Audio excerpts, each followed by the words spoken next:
Well, here we are, episode 173 and climbing.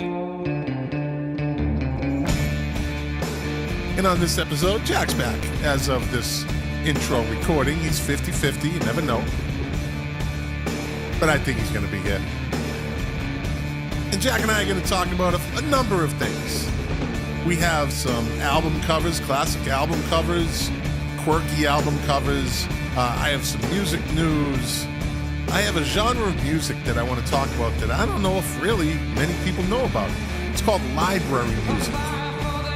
Library music, and it's not what you think. It's actually extremely interesting. So I want to see what Jack thinks about it, what he knows about it, and we'll take it from there. So sit back, relax, and enjoy the podcast. 5, 4, 3, 2, 1. 0, all engine running. Liftoff. We have a liftoff. The KOFB studio presents Milk Crates and Turntables, a music discussion podcast hosted by Scott McLean. Now, let's talk music. Enjoy the show.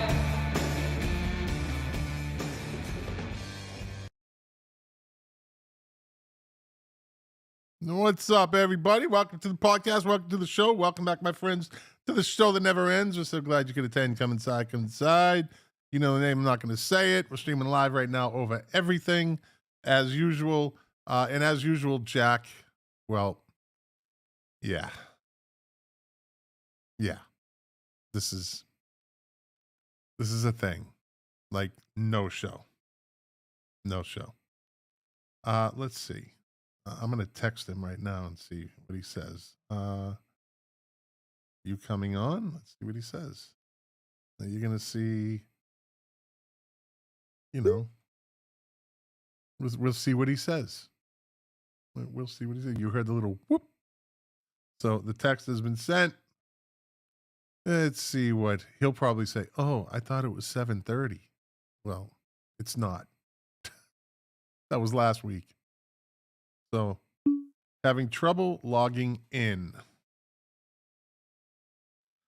Well, this is what happens when you try to log in right before the show, like right as the show begins. So, let's go here. Let's go here. Let's see.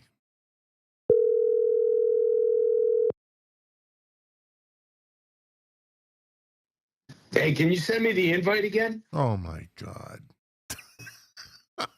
I keep getting this note. Let me see. Hold on. I'm going to send it to you right now. Hold on one second. It says event not found. Contact your host. Well, that's me. That's me. Yeah. Yeah, you are. I am. I'm the hostess with the mostest. And thus far, you're being very helpful. Well, before I chastised you, I didn't want to. I had to at least check in before I started shredding you. Let's see. John, there you go, John. Right, and I don't need to put a subject there. I'm sending it right now. Wait a minute. There we go. No, let's get. I just did it twice. Let's see. Need to send you 2 links. Get rid of that whole thing. And paste and send. So you should be getting it in a few seconds. Technology is amazing, isn't it? Well, we'll see if it works. Yeah. I'm sure it will.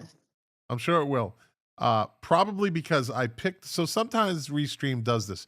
If I use the same, it's like called Studio. If I go into the same studio as last week, sometimes the link doesn't work to that. Like it has to be a new link to a new some kind of. There you go. Let's see. I'm gonna hang up. Goodbye. So fucking Jack again doesn't show. Oh, there he is.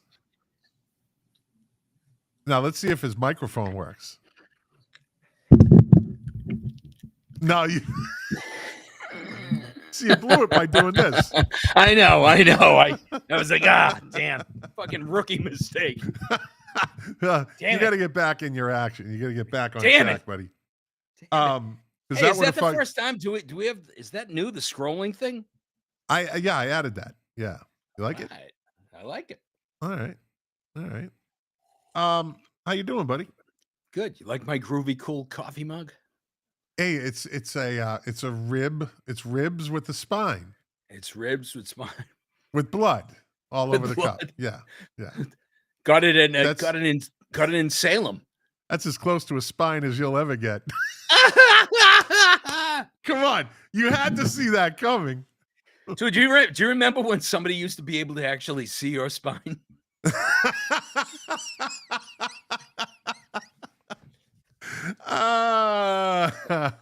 It's in there somewhere. It's in there somewhere. Rhino boy. Yeah, exactly. So, what's the latest and the greatest? What do you got going on? Just a little bit of everything, man. Doing the work thing, mapping stuff out. Gonna hit the road. Still buying still going to a bunch of shows. It just never stops. Actually, bought tickets to.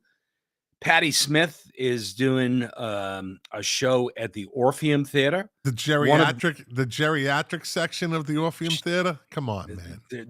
Come on. No, she's still got a good voice.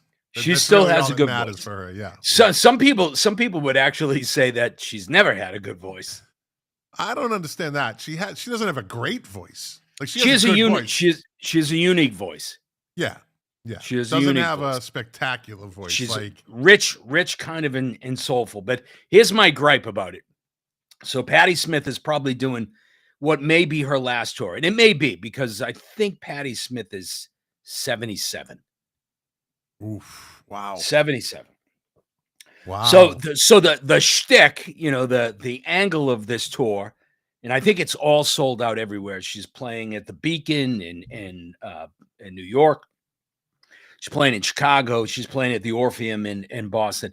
She's doing the album Horses, her debut breakthrough, landmark punk album, seminal Horses. album. Yeah. But here's my thing. A lot of bands do this these days. Yeah. You don't have to play the whole fucking album. Just play the good stuff off of it. Okay, so I've been saying this for over a decade now.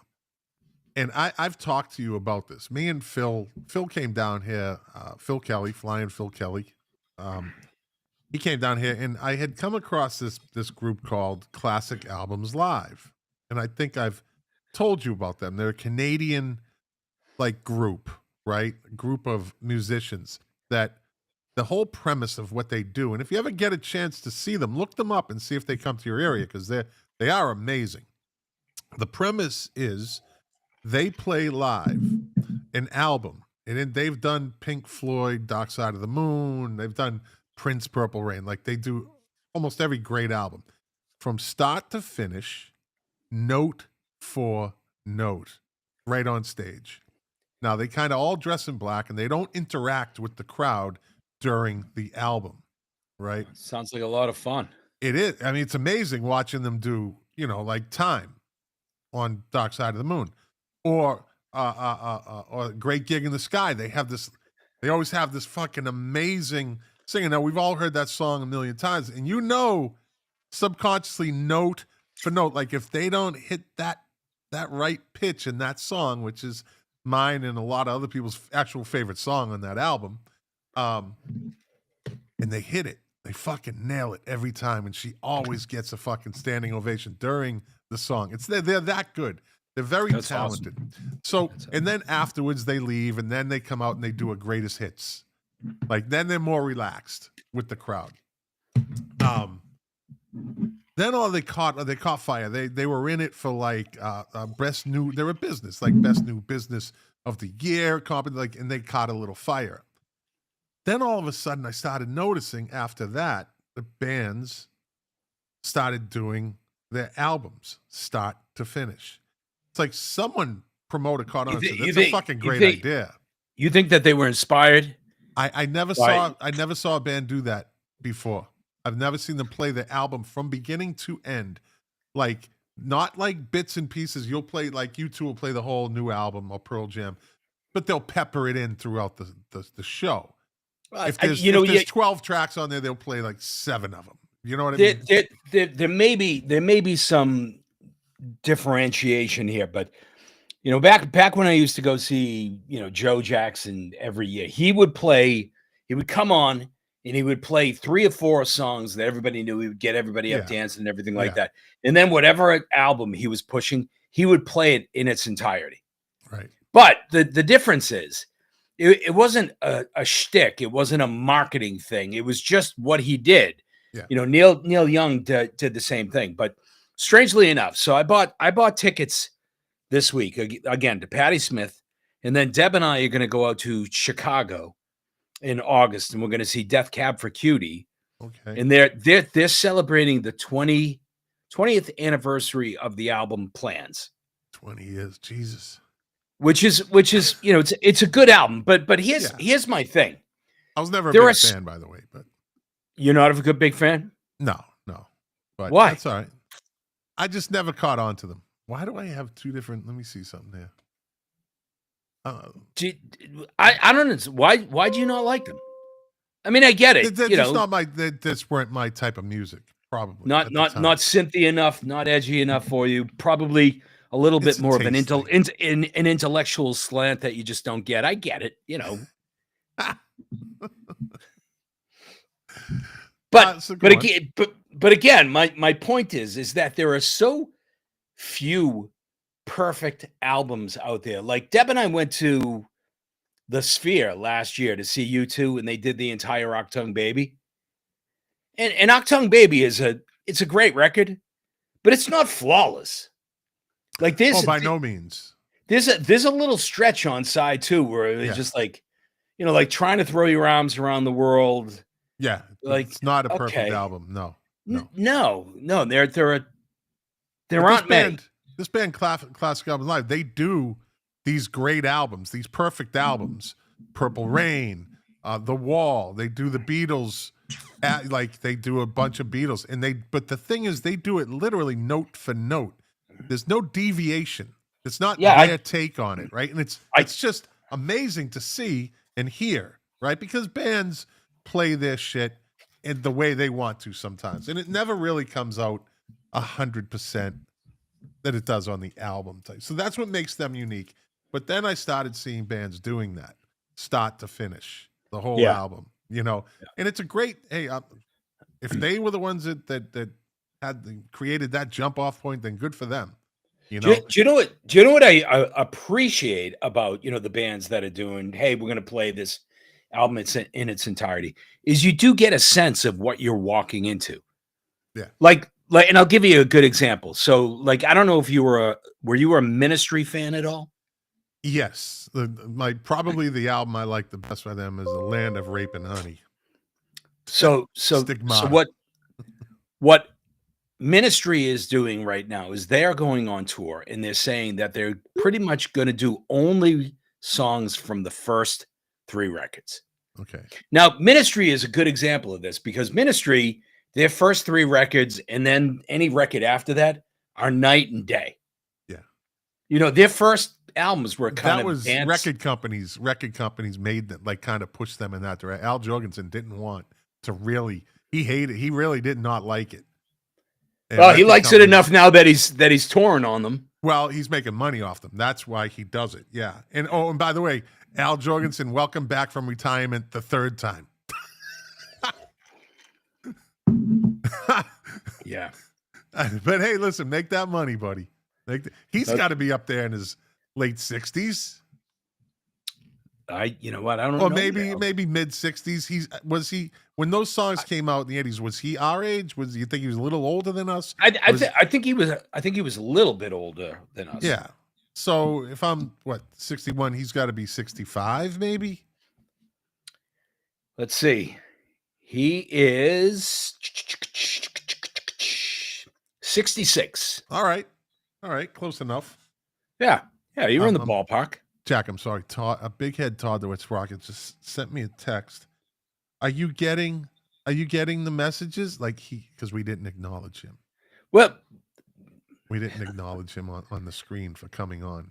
So Todd, Because the Night, great song. Yeah. Okay. Yeah. See, he's started by one Bruce Springsteen. Yeah. And handed over to Patti Smith to finish. Yeah. That collaboration happened because of Jimmy Iovine, who was the engineer on Born to Run, and then was heavily involved. He may have been the primary producer on Horses.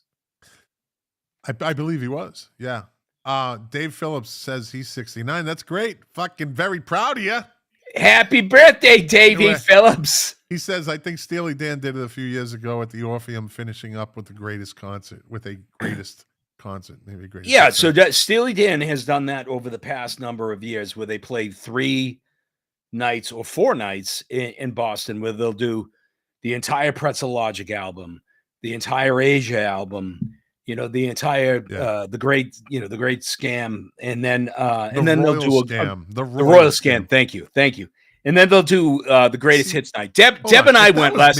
Wait. No. If that was me, no. You'd be like, no. Whoa. What did you just say? What did you just say? What was the name of that album? See, you would be rubbing my face. It was the Royal Scam, the greatest Royal Scam. See how nice I am to you? You fucking see. Dude, speaking of the greatest You're scam, a scam. You're a scam. You're a fucking scam. Scam. Remember when that was a big word in Winthrop? Oh, scam. Scammer. Then scammer turned to bleeder. Hey, he could be in the Jay Giles band. He's Scammer Jammer. Yeah. So anyway, Steely Dan used to do those albums in its entirety, and then they would do a night where they would do their greatest hits. Yeah. And Deb and I went. Guess which night we went? The Royal Scam. No, we went to the greatest hits night. Oh, okay. Royal Scam's a fucking good album. It's a great. It's one of their underrated albums. I think. They were massive. It's not as good as the greatest Scam, but Jesus Christ. Hey, I got something here that's pretty interesting. I think you'll enjoy this. So, speaking of Oasis, right? I came across this today. I'm gonna put it up on the screen. Wait a minute. Here we go. Dave Phillips, King of the 45s. Bald on bald battle going on right here. Hey, listen, fucking 69-year-old guy that used to have red hair now has white hair. Don't fucking start with us. We will crush you, King of the 45s. Yes, Dave Phillips, you big hairy bastard. Dave Phillips with the fucking Irish name, but claims he's 100% Italian. I don't know how he gets away with that. This is a guy, Phillips. I think that's even English. I don't even think it's fucking Irish, right? It sounds Scottish to me. Yeah, but he claims like his Italian, like he knows pizza and he knows pasta and how to make meatballs. Like he has no credibility with the last name Phillips. Please. Okay, I'm finally getting this off my chest. I love Dave Phillips, but no, I'm not fucking buying it anymore. Hey, come to Phillips Fine Italian Restaurant. What? Dave, come to Phillips Fine Italian Dining. Hello, I'm Dave Phillips. Come on and get some chicken parmesan.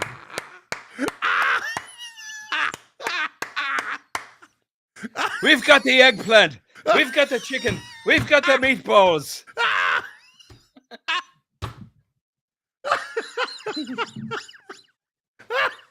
That's exactly right. Come on down. We'd be happy to boil you up some pasta. Oh my God, yeah. Because we're good at boiling things. Cabbage. We boil everything. We boil our meatballs. We boil everything. He should have a restaurant called the Boiler Room. There's nothing like washing down a plate of spaghetti with a Guinness. Yeah, that's a good combination. Let's have a nice big plate of linguine, extra sauce, wash it down with the fucking Guinness stout. Hey, I watched every episode of The Sopranos. Not once did I say, "Hey, how you doing? My name is Dave Phillips." Exactly. Yeah. I think he's a fraud. I again, he has no credibility. Oh, Big Head Todd DeWitt's frog. Back off the redhead. Fuck. Redheads are fucking weird anyways. Philippone was changed to Phillips. Oh, yeah. Okay. Okay. Okay. Listen, here we go. Dave Phillips, King of the 45s. He wrote this comment, and he spells it Filipone, right? Filippone was changed to Phillips back in the day. Yeah, and my name used to be Macalini. I'm from fucking Napa. I'm not from fucking Naples. My family, but they made me a McLean, so. You know what? If you hung out in Winthrop with us, your nickname would have been Flip Phone. Yeah. Patty Yossi likes red hair. Look, I don't know. All right. Okay. Oh, hey. Well, okay then. She always says she's got a Ronald McDonald complex. Little off subject here. Little off subject. All right. I pulled up this article today. I think you'll find this interesting. Let me put it up on the screen. We're going to read through it and as we go. So, Liam Gallagher responds to thousands. Did you know about this? Thousands of Oasis tickets being canceled. Speaks out on chances of special guests joining the band on stage. So let's kind of scroll through this. Let me see. There we go. So Liam Gallagher has issued a response following thousands of tickets to the Oasis reunion shows being canceled by Ticketmaster, and addressed whether the band will invite any special guests on stage with them. It comes after this past weekend saw Ticketmaster cancel thousands of tickets to the much anticipated reunion shows taking place this summer, and a new crackdown on bots and touts. Touts in England is scalpers. The tickets for UK shows went on sale back in August that I tried to get. And this might be a good thing that I didn't. I was going to say our tickets didn't get canceled because you didn't get any. Despite efforts to prevent touts, scalpers, from reselling them at inflated prices, roughly 50,000 tickets ended up on resale sites. In response, promoters Live Nation and SJM confirmed that all tickets sold via secondary ticket sites other than Twickets would be canceled and made available again through Ticketmaster at face value. However, the process has gone far from smoothly, with numerous fans taking to social media over the weekend to claim that they have had their tickets wrongfully canceled after they bought them legitimately. And here we go, Liam being Liam. Now Liam Gallagher has addressed the tumultuous circumstances around the crackdown on tickets and said that there's little he can do to help. He took to X this morning to respond to a fan who reached out to him and asked Liam, what do you think of the tickets situation? Thinking fans are bots and getting their money returned. Responding, the Brit pop icon wrote, I don't make the rules. We're trying to do the right thing. It is what it is. I'm the singer. Get off my case. I love that. Yeah, but what am I going to do about this? Do you blame him? No. That's why I'm like, he's like, what the fuck do you want me to do about it? Like, I don't know. I don't have control over that. Around the time of the sale, Oasis addressed the scramble for tickets with some going on secondary sites as much as £10,000, which is about what, Jack? $14,000?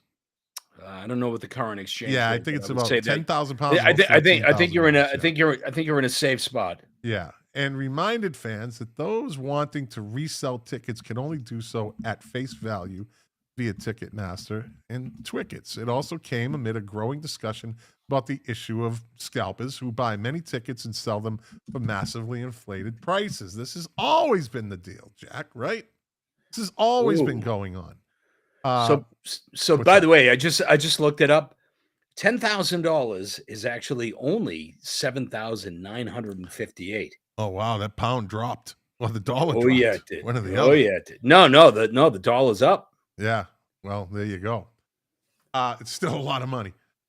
With MPs going on to announce the introduction of a price cap on resold concert tickets. Okay. This was further outlined in a public consultation that was held last month, which explored the measures needed to better protect fans, improve access to live events, and support the growth of the UK's world-leading live events sector, which now this gets into a whole thing. This is an age-old battle. This is cat and mouse. This is the cat and mouse game. I lived it when I worked canine security at the Boston Garden.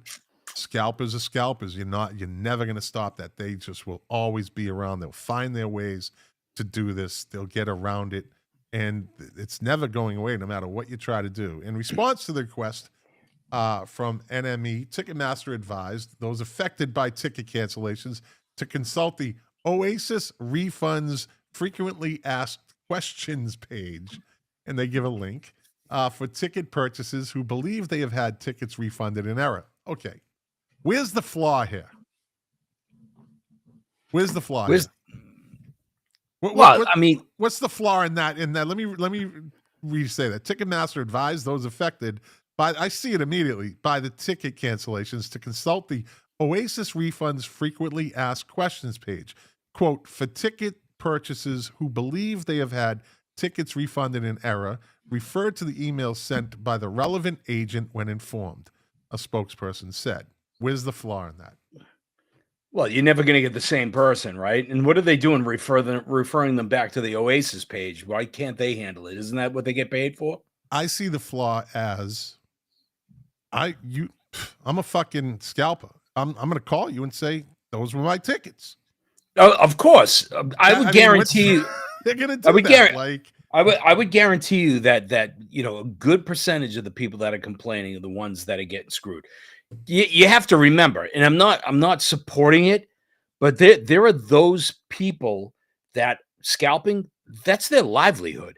Yes. It doesn't matter what market, because of the internet and computers and all that. Scalpers are not scalping tickets in Boston.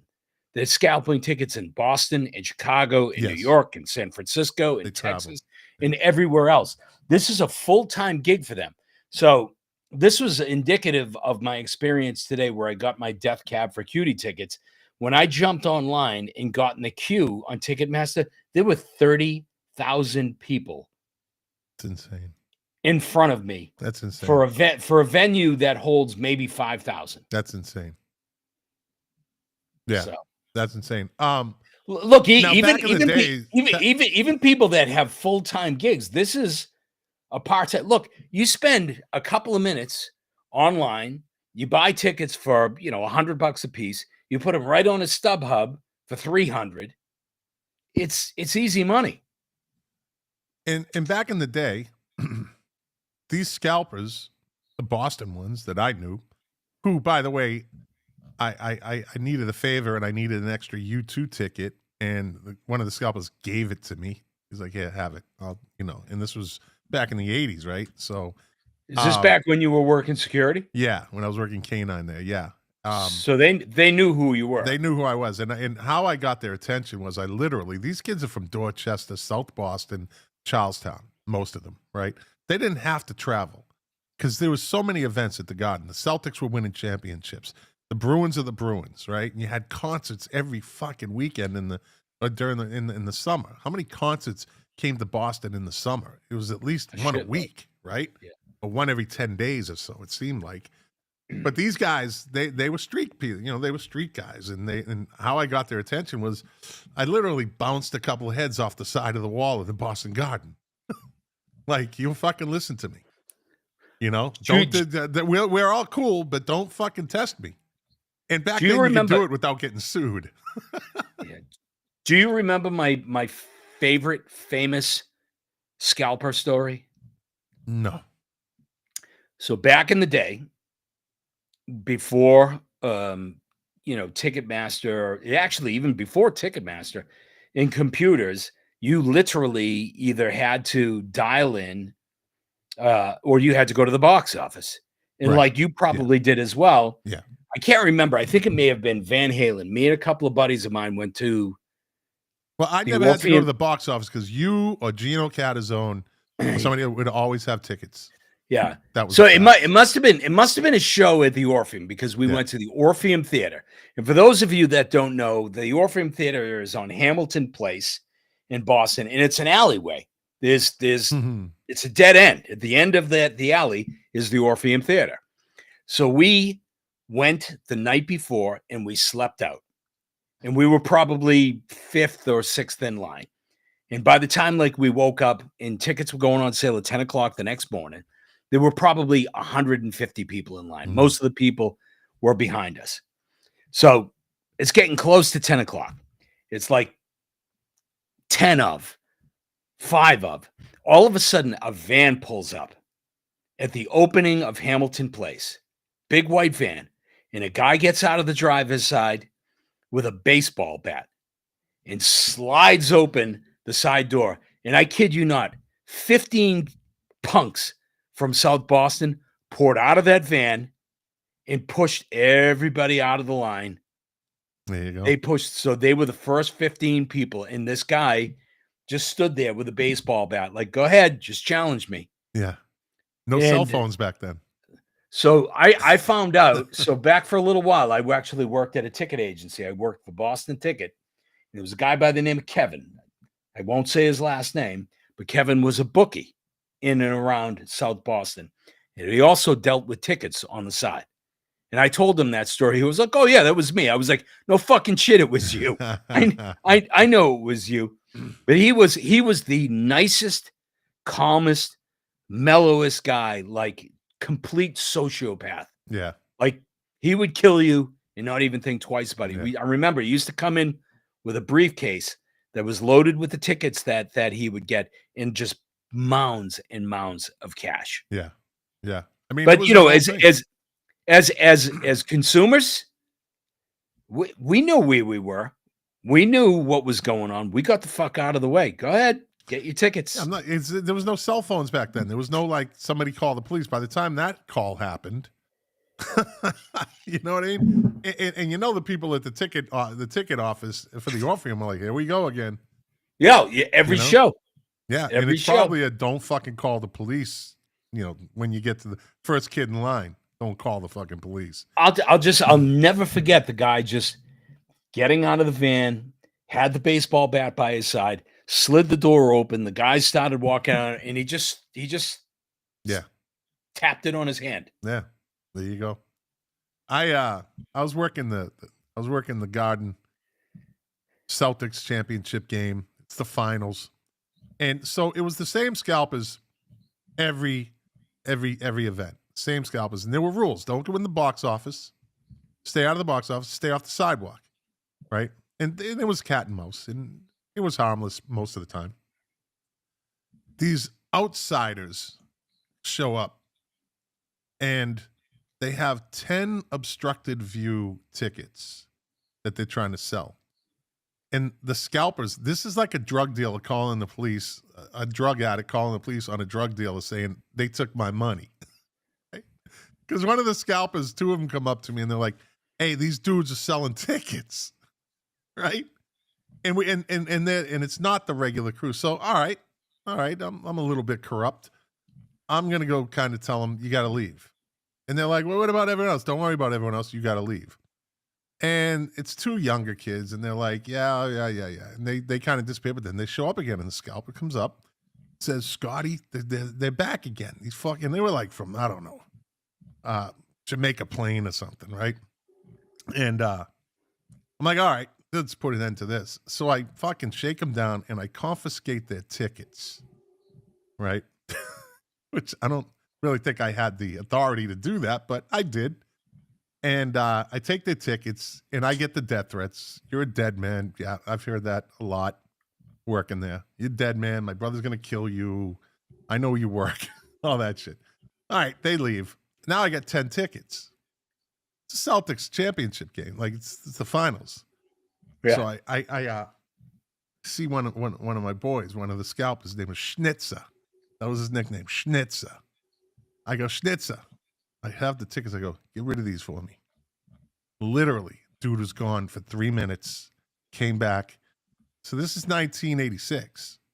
Came back, gave me $100 cash. Boom. Right in the boot. Let's go. Good job. Little bonus that day. Little Dude, you bonus. were a bad cop. I learned what not to do when I became a real cop. In that way, like I said, criminals make the best cops, by the way. Because you're not getting anything over on me. There's nothing you can get over on me. All right, moving on. So let me see. Expert abuse and fraud teams have reviewed all sales and identified any made by bots. I don't know how you do that, but we cannot go into the more detail as we do not want bot using touts to have any further information on the process. Like they can't find out how to do that. I can go on ChatGPT and it will tell me how to do that. Elsewhere on Twitter this morning, on X this morning, Liam Gallagher also addressed another fan question and shared that the band have no intention on bringing out any other artists while they perform. And here's a screenshot. Good. It says, morning, Liam, will you be having any guests join you on stage for each gig? And he just boldly says, none of that nonsense.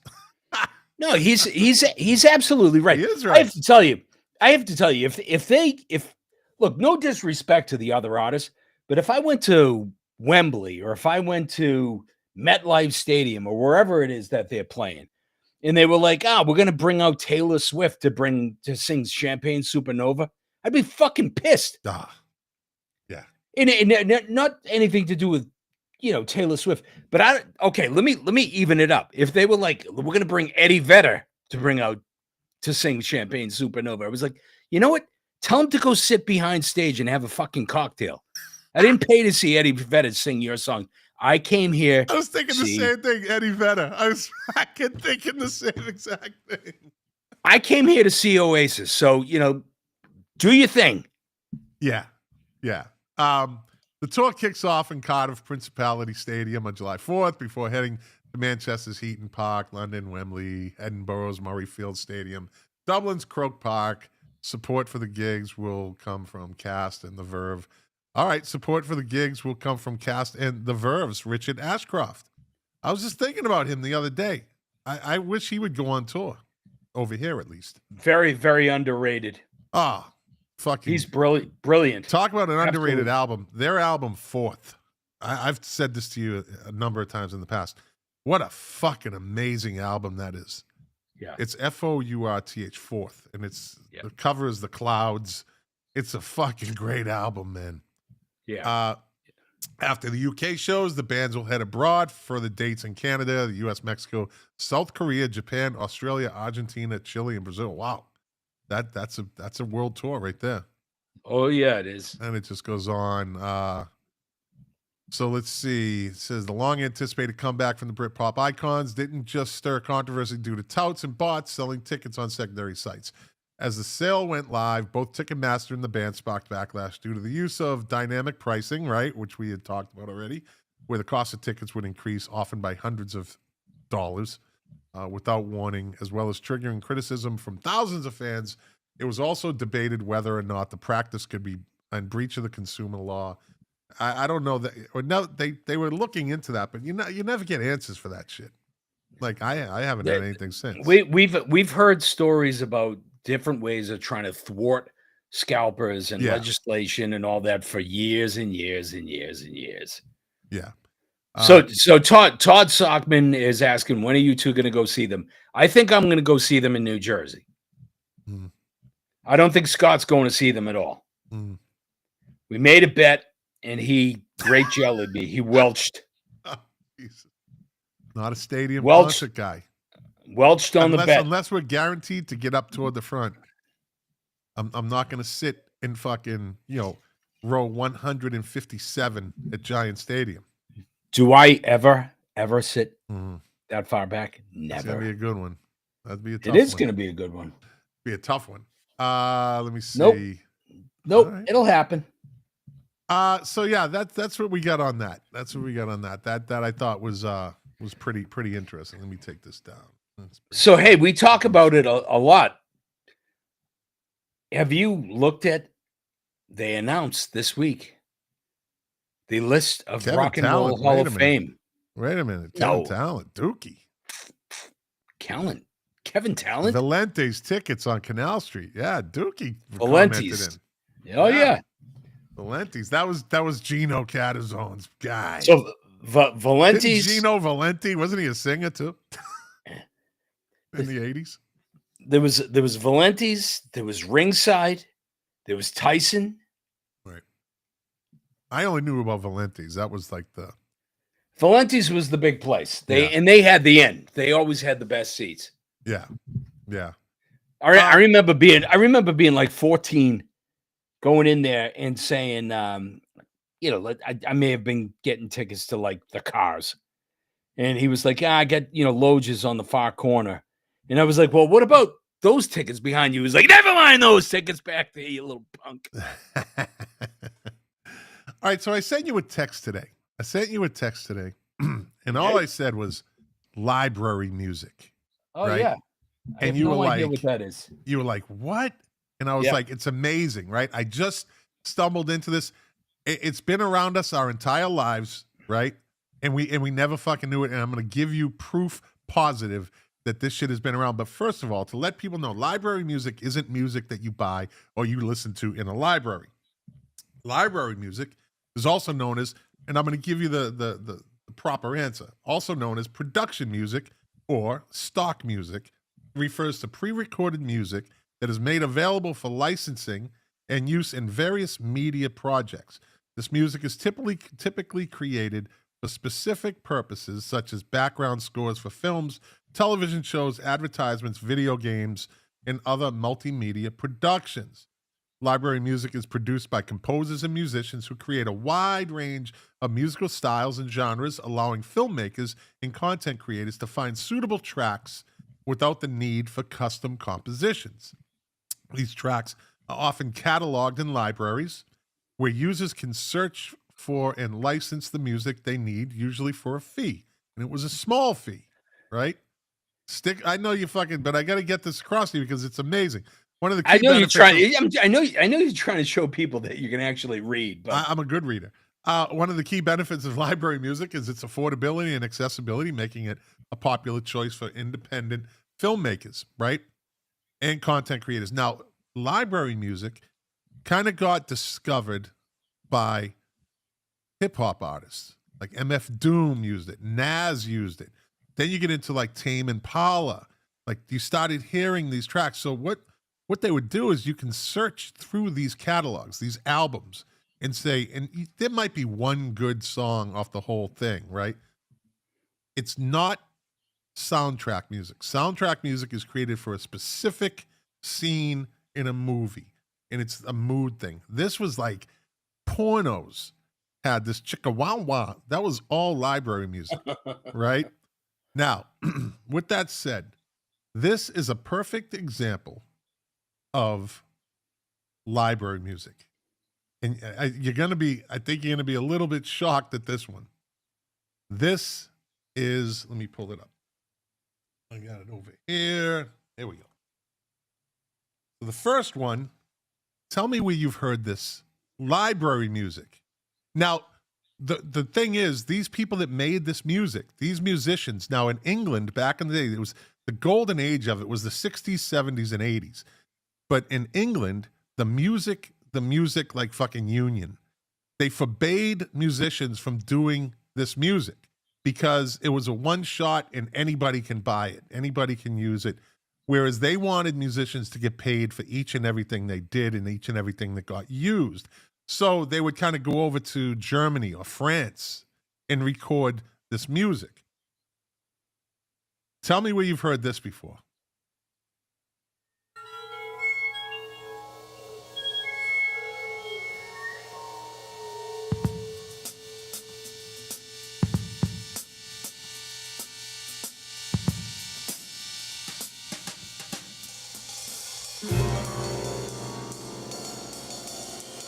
Where have you heard that?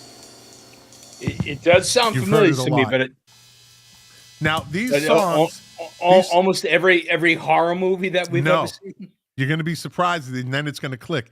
Now, all of these songs are usually between 1 minute and 3 minutes long. That was a short one. That one is called Scorpio's view from Dirty Harry. Oh, yeah. From Dirty Harry. Let's play it again. All right. Then it's You going to got connect. me.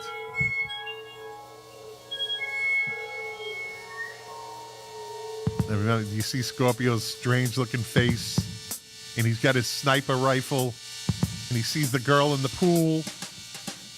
Right? Right? That's fucking library music. That was not, like, they bought this shit. Right? Like, I'm paying a fee to put this in fucking Dirty Harry. Right? The second one, it's amazing that we grew up. This is an absolute part of everybody that's listening that's a boomer. It's an absolute part of everybody's fucking childhood. And as soon as I play it, the first beat. I'm not a boomer. You're a fucking Gen Xer. It doesn't matter. You're borderline. You've been around enough. Check this out. This is library music.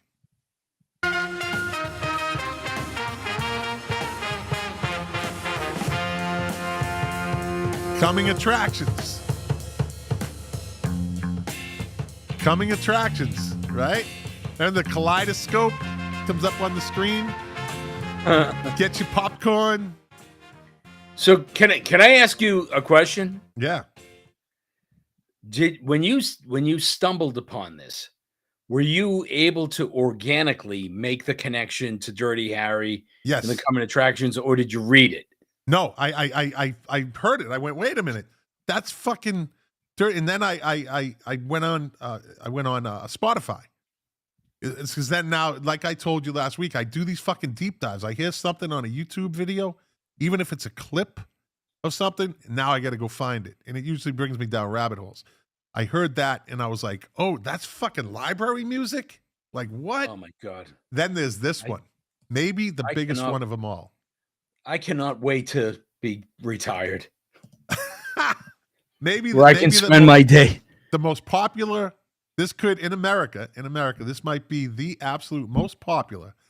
Hey, Susan Haskell joined us. Yeah. Hey, Susan. All right, you ready for this one? Library music. Library music. Oh. Yep.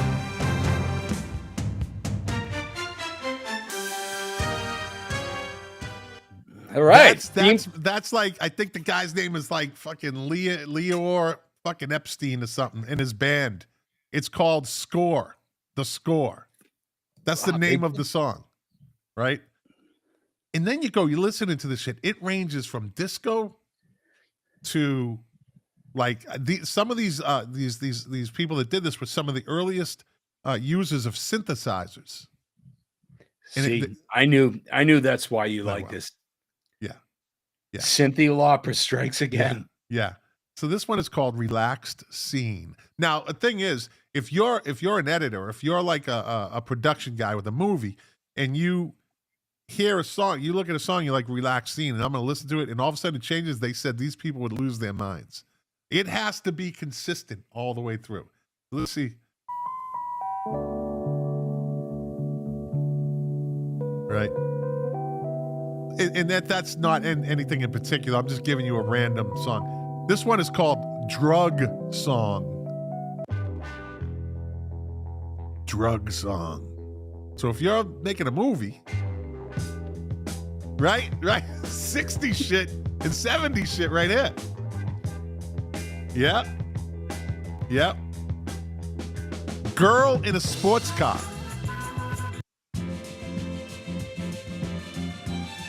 Girl in a sports car. Now picture a girl driving in a convertible sports car. Yeah, right? This is like a commercial song. Now, definitely 70s, right? They interviewed one of these old guy, and they asked him, so what do you think of like all these hip hop artists using your songs? They only pay like a small fee for it, but they make all this money. And the guy says, well, that's what it was made for. Because I don't really care if they say fuck you in the song. That's what it was made for. It was made for them to buy it, pay your fee, and move on.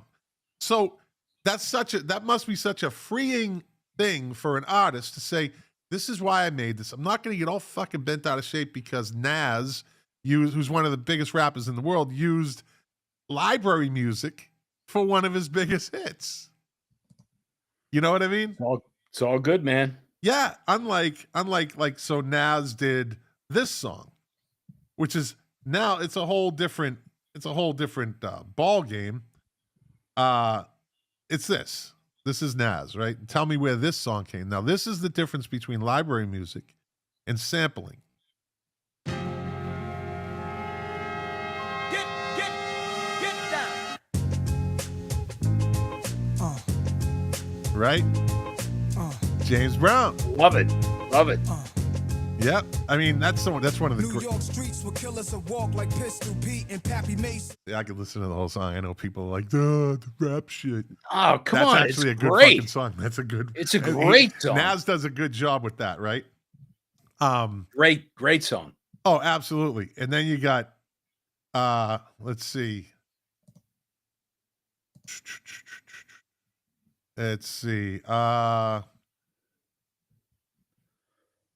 Here you go.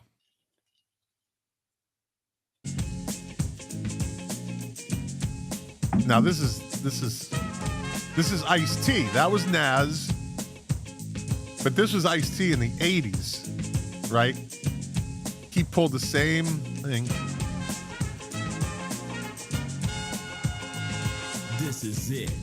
Dope from the Fly Kid. The Ice Mike is back with the high bits. Fucking love that shit. Love that shit. Yeah. So like that's sampling, but the other stuff, like Jack, you could go in and fucking pay a small fee for a library tune. And so that's where they said like Tame Impala, there's this guy, Mac DeMarco, and all these bands. Mac like DeMarco, sure. Yeah, so you start listening to the music and you're like, now that you're aware of library music, I really want you to go check it out. It's so fucking interesting, man. And some of the shit is fucking good. Like these songs are good. They're not crap. They're very well produced.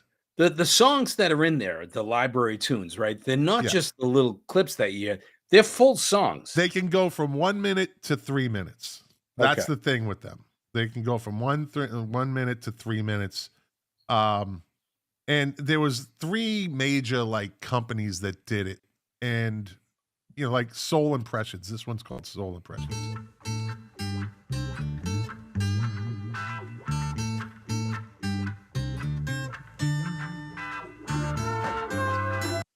It's just Street Girl. That's a jam.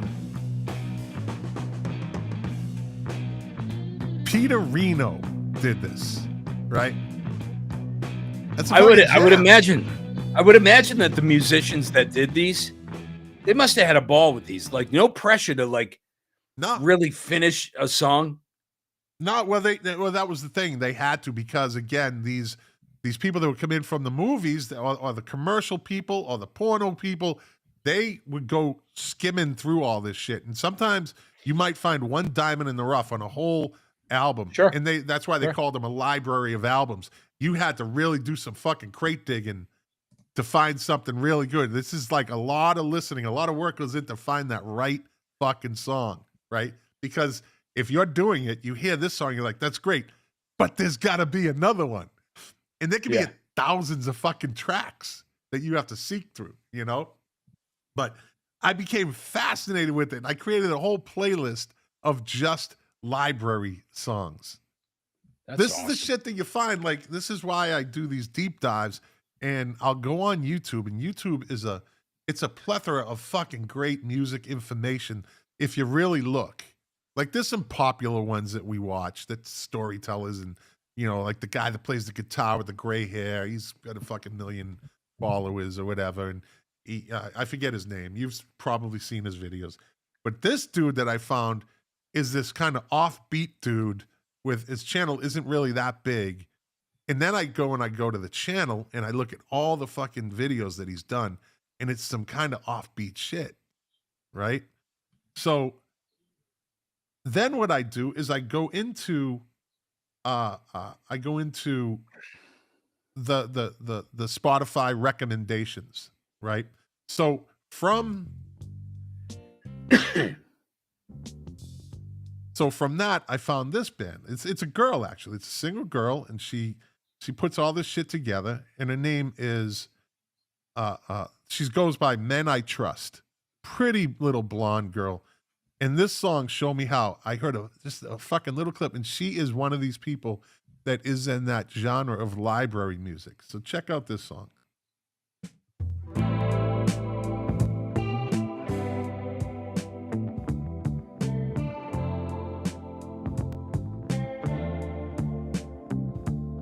This song is called Show Me How. I like this. Right? It's fucking... And then I listen to all her like shit. It. And I start listening to all her shit, and I start picking it out. Show me how. It's fucking smooth, this is right? Great. And the name is Men I Trust. That's what she goes by. Tell me how. It's fucking nice, right? It's very nice. I like this. And then I get this. It's Caramel, Caramel. But are you telling me that, like, we both like this, right? Yeah. Is there an album of this stuff, or is it just in the library? So these are artists that were influenced by library music. So if you hear these songs, a lot of songs have that influence in it, like Tame Impala has all that kind of library I like Tame music. Impala. Yeah, absolutely. They were like, he was big in the 2010s, into the 20 teens. Still around, still making music. But this is shit that was influenced by library music. That's why you hear the same, like if you take the vocals out and you take a 30-second clip or a 1-minute clip out of some of these songs, it's fucking library music. Have you ever heard of the band Khruangbin? What are they called? Khruangbin. How do you spell it? Khruangbin.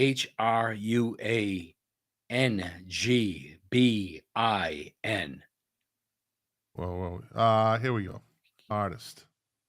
I'm going to go with their most downloaded song. This one has 300. Oh, yeah. Texas Sun. Well, don't play that one, because that one's got vocals. I downloaded, I listened. That's why I'm like Khruangbin. Go to the next song. Mariella. Try that one. And play that for our 3 fans that are watching our show. I love Texas Sun. I love that fucking song. Texas Sun is great. I love that song. Here we go.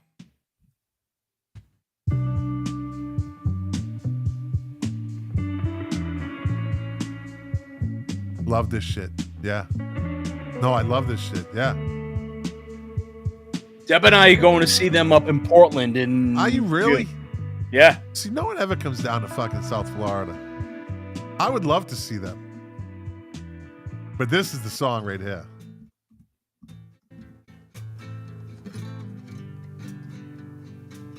This is a great song. It's just so fucking atmospheric and moody, and it really kind of puts you in a... And I love the reverb. I love reverb. It's called Texas Sun, right? So I don't know if it's anywhere near you, but they're playing St. Augustine April 16th. That's where we always, me and Dr. Vera love St. Augustine. They have it's an amphitheater. It's like an amphitheater. Khruangbin is playing the St. Augustine Amphitheater on April 16th. All right. Maybe they're also playing April 18th at the Baycare Sound. And then they're also playing in Clearwater. So they're there a couple of nights. All right. Let me see. Khruangbin. Hey, by the way, for those of you that are in Winthrop, they are playing Suffolk Downs on June 27th. That's interesting. They're playing in Suffolk Downs? So there's a place called The Stage at Suffolk Downs. Oh, you know what? I remember, I think it was last summer, I heard people fucking complaining because there was evidently a rave thing going on over there, and people in Winthrop that were our age were like, I can hear the music all the way here. It's shit music. And I commented in, of course, it was a Facebook thing. I'm like, So you're telling me you never went to a fucking house party in Winthrop where they were cranking Led Zeppelin on fucking clip speakers with a Marantz receiver in somebody's backyard, and the fucking neighbors must have lost their mind, but you liked it then, didn't you, asshole? Yeah, so over there at 20 at 90 Circuit Road. Yeah, 130 Locust Way. Right? 130 Locust Way. Let me see. I just had something I'm looking at. I found this dude too. Let me see. Cancel. Over here. Listen to this. This is a fucking jam right here. This is called, this is a Kid Loco. Kid Loco. A grand love theme. This is like fucking 49 fucking years old. This is fucking library music.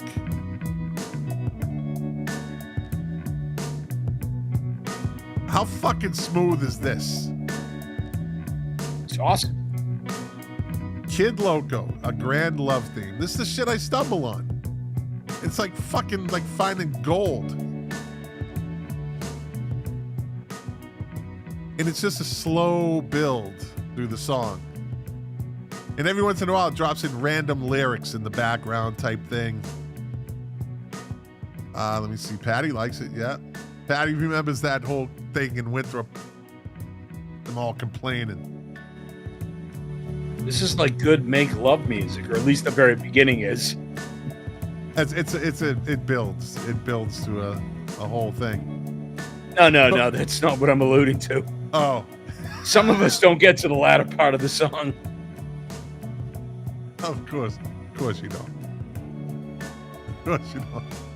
Some people get to the middle of the song, then all of a sudden the song dies on them, and they got to start the song over again, if you know what I mean. They spend the rest of the song apologizing.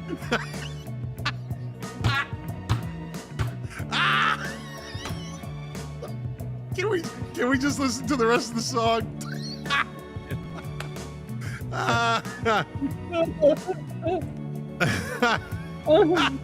The song's only 2 minutes long. What the fuck, dude?